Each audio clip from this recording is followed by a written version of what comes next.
Well, welcome, Khori. It is such a pleasure to have you at the Vibe Studios, TSU's campus for the very first time ever. It is awesome to be here. And you are the current CEO for the Houston Opera. That is correct, ma'am. I know it sounds like it's such a kind big of wild weight. to hear you say it, but it's true. I'm the fourth ever general director of the Houston Grand Opera. So and are you the first woman? I am to the hold first that role? woman. Congratulations to you. Toast to extraordinary milestones. Thank you. That are created by women. And so how long have you held that role now? Well, I'm going into my fourth season, so 3.5 years or so. And, you know, people like to hate on Texas and Houston and stuff, but I'm also like the only lady running a major house in the world. So, you know, Houston is kind of amazing. Pioneering and breaking boundaries. And we love always it. Are. We love it. I know. Yeah. So you're starting out earlier on, prior, of course, to you assuming this position. What introduced you to creative arts? Well, I think kids are creative arts. I mean, you don't really have to introduce a child to being creative. It's just a matter of getting out of their way and not telling them to stop it or telling them they're too extra or whatever. So maybe it started with having a family where they let me be me, I guess. And of course, having said that, both my parents were really into music and art making. They didn't do that professionally. They were both immigrants and came from really different parts of the world. It didn't have so much in common around like culture, language, religion, all of that. But they did share a love of music. So I grew up in a house where that was celebrated and a really big deal.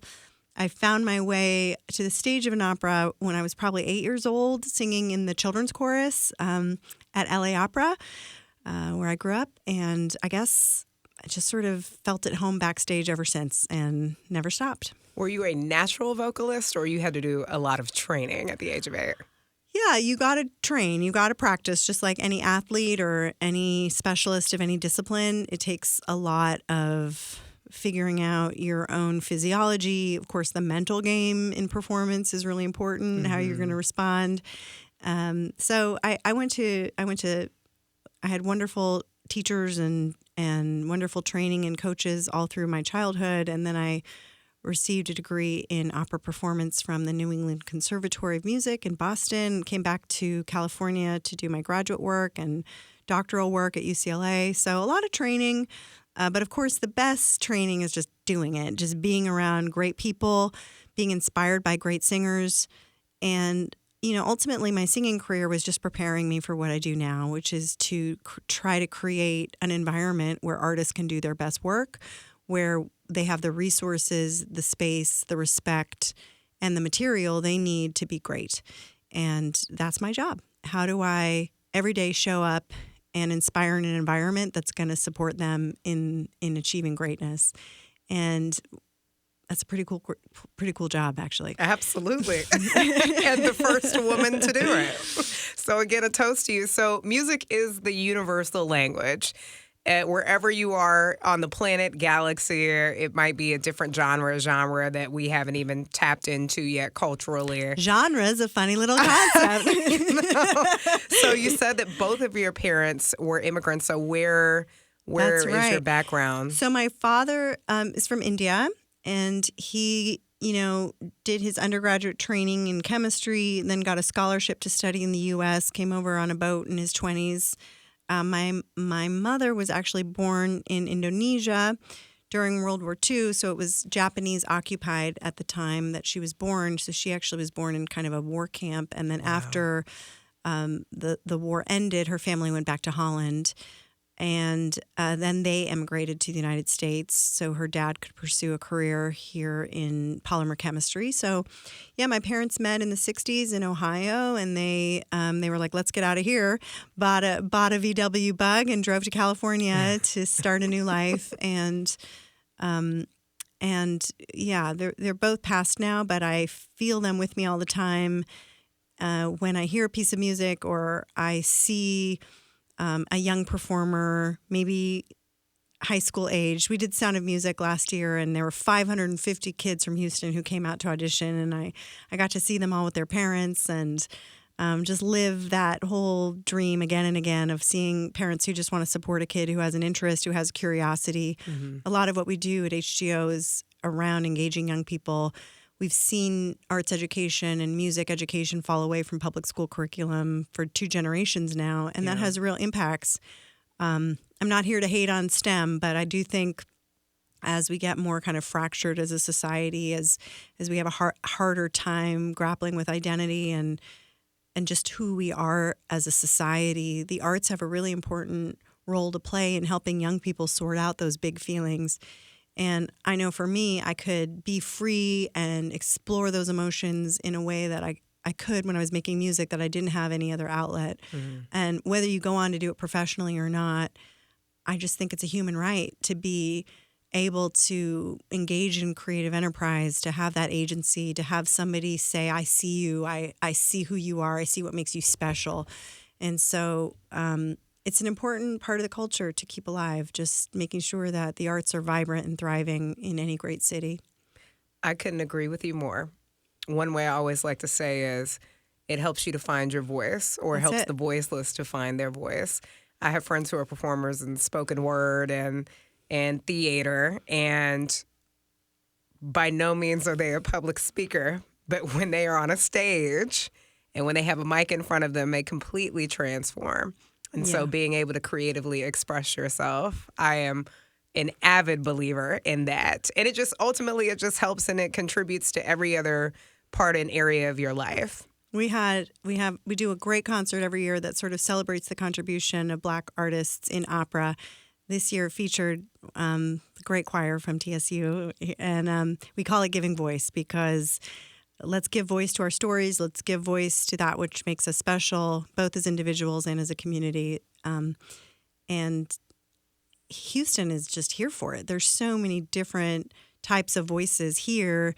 People come from so many different backgrounds, so many different perspectives. We have such diversity of thought, and everyone kind of has something to say in Houston. So it's a really interesting conversation if you give space to people finding their voices in that way.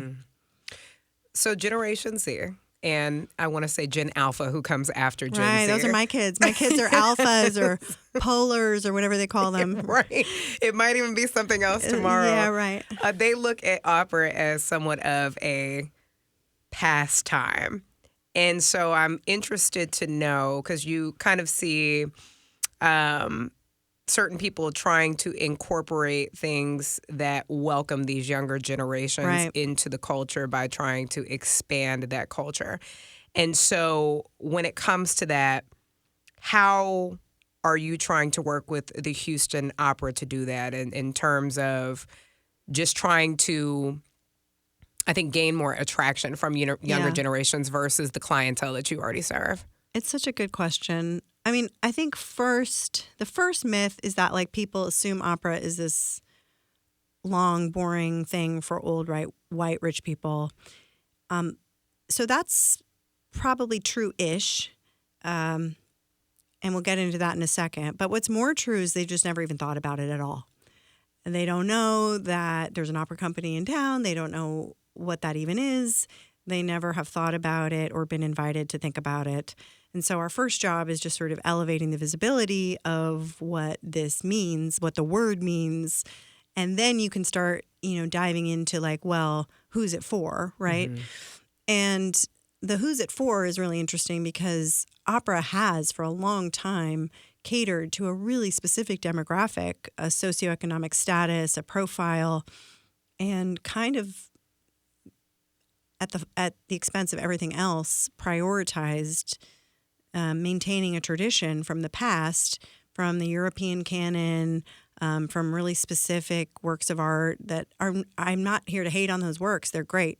But they're just sort of one drop in the ocean of what opera can be and how it's being created today. The operas we're doing right now, one of them's called Breaking the Waves, composed by Missy Mazzoli, who's younger than me. And she's just here to change the script completely about what an opera composer looks like, what an opera sounds like, what an opera feels like when you're in the theater. And there are a lot of people like that who have not been given platform or resources And the more that you do, the more they're going to connect with different groups of the public. So considering, okay, who's in your city, what's going to welcome them, what's going to attract them. One of the things I'm most proud of that HGO did was commission a trio of mariachi operas that have now been performed in, dozens of countries around the world, marrying the rich, incredible vocal tradition of mariachi music that has such an authentic root here in Houston, and really combining that with the grand orchestra and the classically trained voice to achieve something special. It's sort of like when we go to these great restaurants and it's like Viet French, fusion of all sorts. And it's like, man, this is so bomb. Like, I didn't know it could taste so good with all of these flavors working together. And that's what opera really lends itself well to. We just announced our season yesterday. We're opening with Porgy and Bess in the fall, which of course is sort of the great American opera. And what makes it American is the jazz influence of like this uniquely American genre of jazz finding a home in opera. So that's where we're really excited to experiment and commission new work that blend different genres, which is going to invite people to explore. Like, Wynton Marsalis is writing operatic repertoire. There are artists that are household names that are coming to find their voice in this form, and we're here for it. It's not to knock the classics, and those have their place as far as educating the ear and setting up the context for the work that's being created today.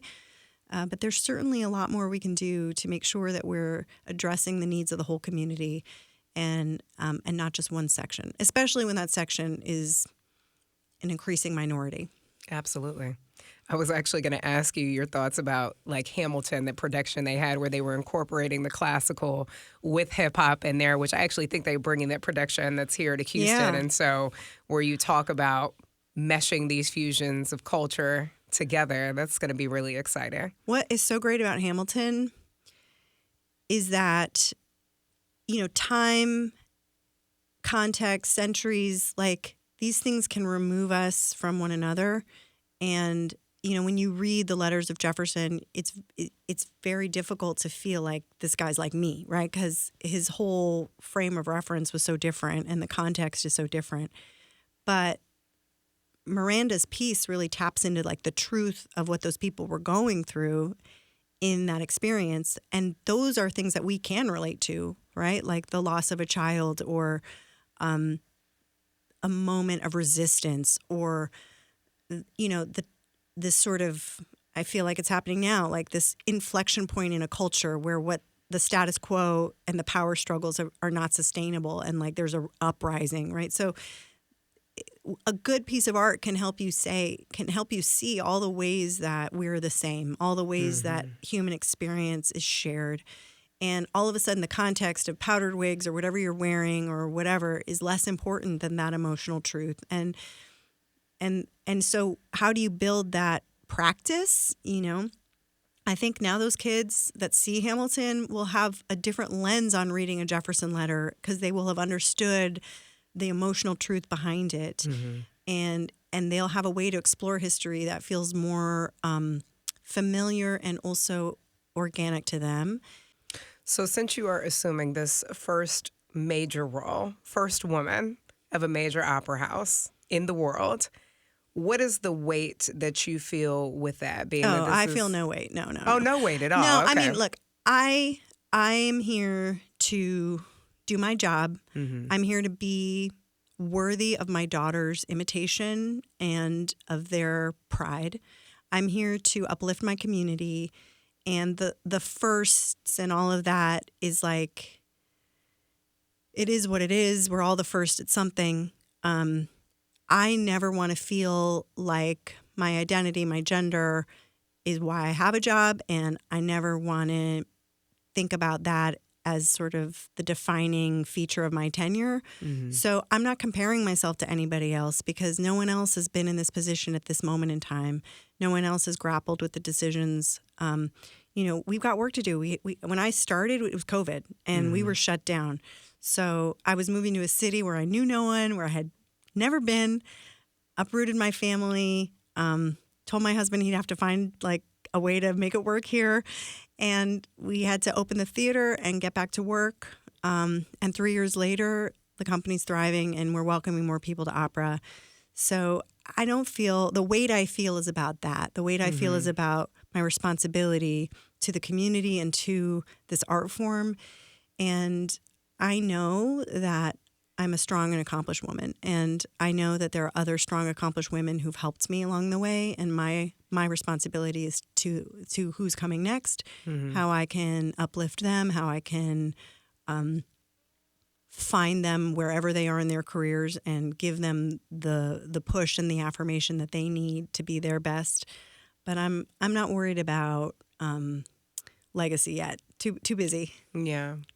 Do you ever feel, even though you don't have any weight held on that, it's still a bit of stereotype to a certain extent in the culture of opera? And I guess. I don't know any different, right? Like I've never not been, well, I'm not as young as I once was, but for most of my career, I've been a young brown woman in opera, and that has been my experience. And there are people who will celebrate that, and there are other people who will side-eye that.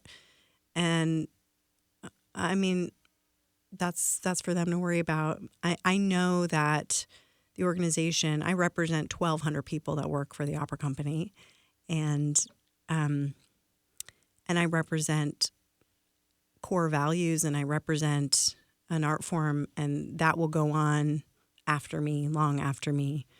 I'm very proud. I'm very proud to work for a company like HGO, and I'm very proud to be a part of a community of artistic leaders and in a place where, I mean, you know, Michelle, you invited me on your show. Like, I promise you, there are so many cities where an opera leader is not going on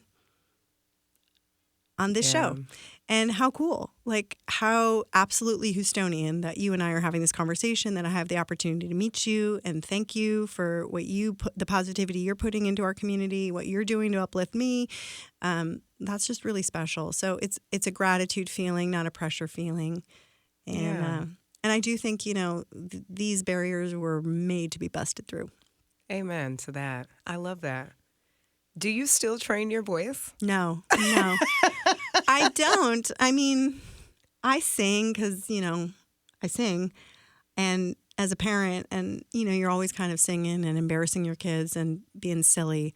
But the singers that work at our company are so unbelievably gifted and world class. Like, I just want to spend every waking minute I possibly can showcasing their talents, and the discipline and the time that it would require for me to keep up my voice.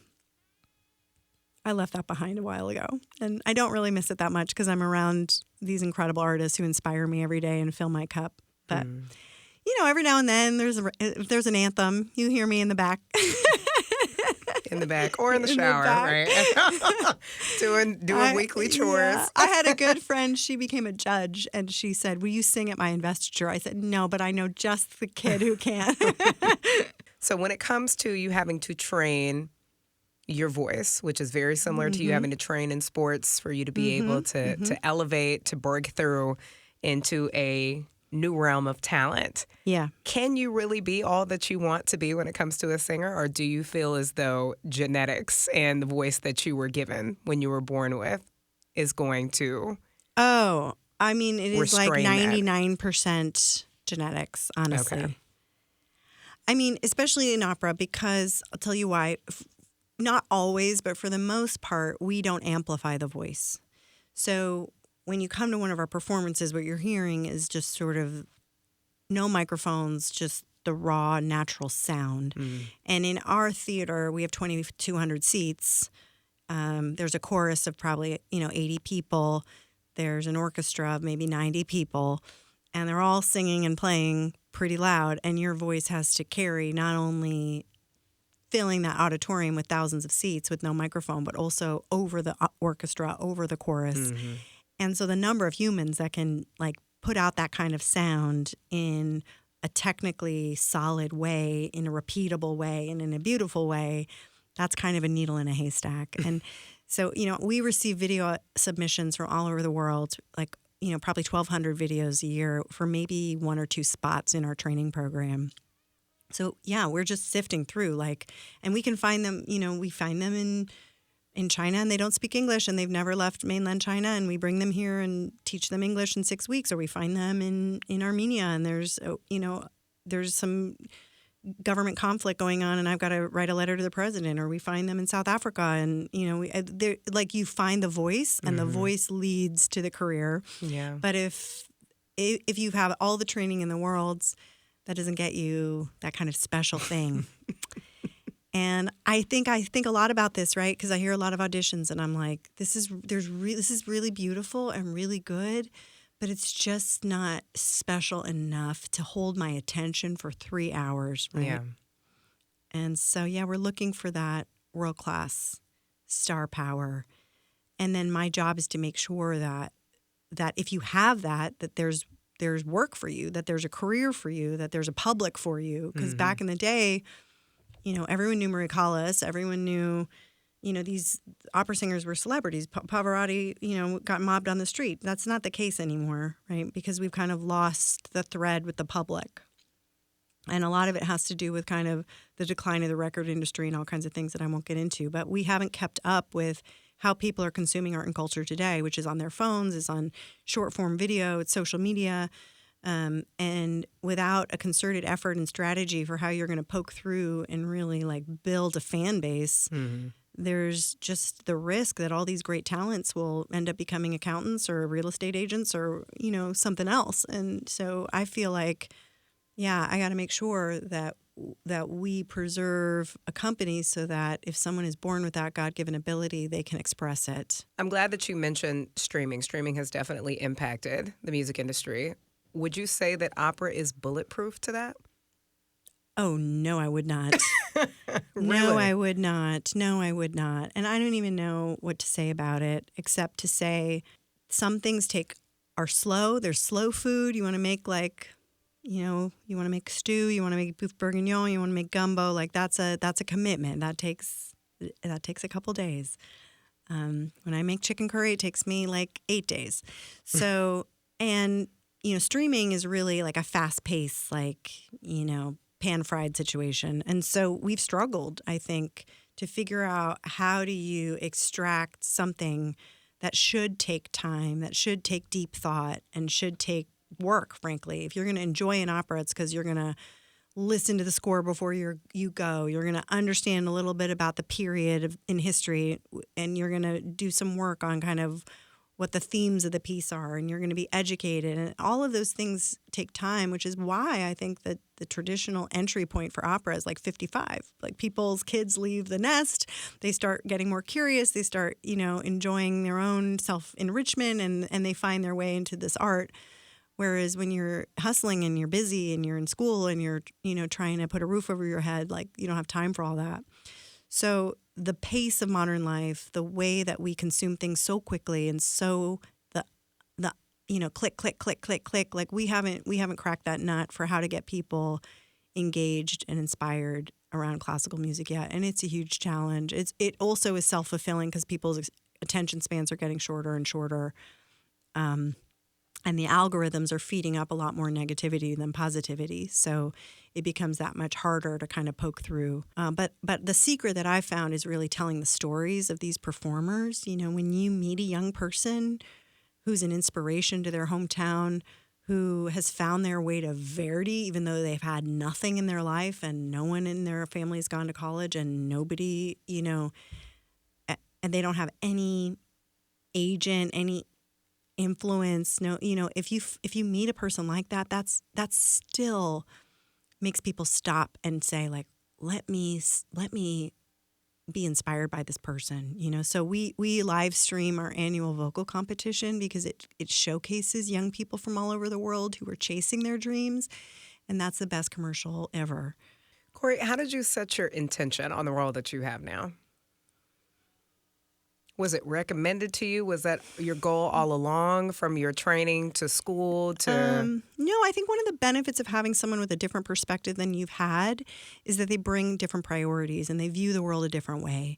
It's not just about being the first woman or the first parent or the first person of color in my job. It's about what those things make true about the way I view the world. I am thinking about my daughters every day I go to work, right? If you're not a mom, if you're not a parent, that's a different experience. And so when you've had a history, that informs your leadership style. It informs your vision for the world, and it informs kind of what you're trying to make, what you're trying to manifest. Mm-hmm. So the reason I love opera is because it's flexible, because it's inclusive of all art forms, and because it's incredibly powerful.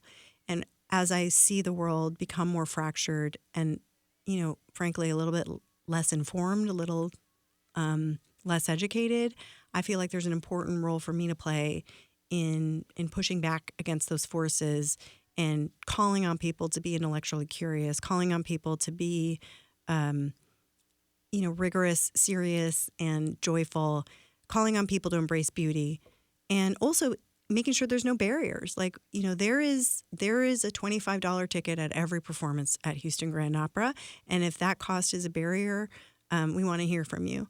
There's, students. There's a student price. We're here to be a resource for the public good. That's why we're a nonprofit. So making sure that we're doing performances not just in the Opera House, but out in the community. Only a third of our audience comes to the Opera House. And, we're in libraries, we're in schools, we're in hospitals.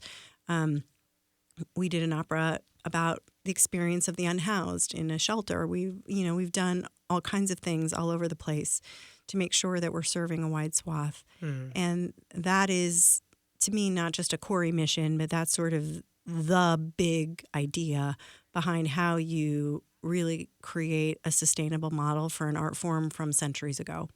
How do you measure success? Oh, what a good question. Maybe I'll regret saying this, but I think success is the delta between what you found and what you left.